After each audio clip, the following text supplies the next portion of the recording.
Hi and welcome back to the channel, and thank you so much for clicking into this video. So today I am going to teach you how to fix unable to verify app.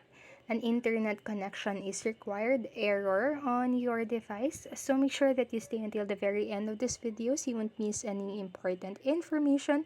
So without further ado, let's get on it. So first, what you can do is to simply disable or enable and disable your airplane mode.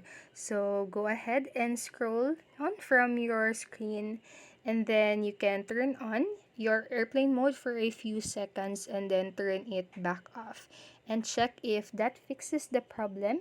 And if it didn't, what you can do next is to turn off your Wi-Fi if it is turned on.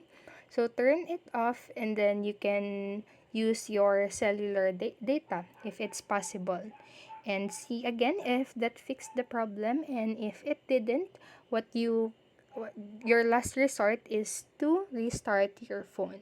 So simply long press your power button and then turn off your device, and after a few seconds just turn it back on again. So that usually fixes the problem. So that's it for this video, and I hope this helped you. And if it did, please make sure to like, subscribe, and hit notification bell button so you won't miss a video. Thank you so much for watching and have a great day. Bye bye.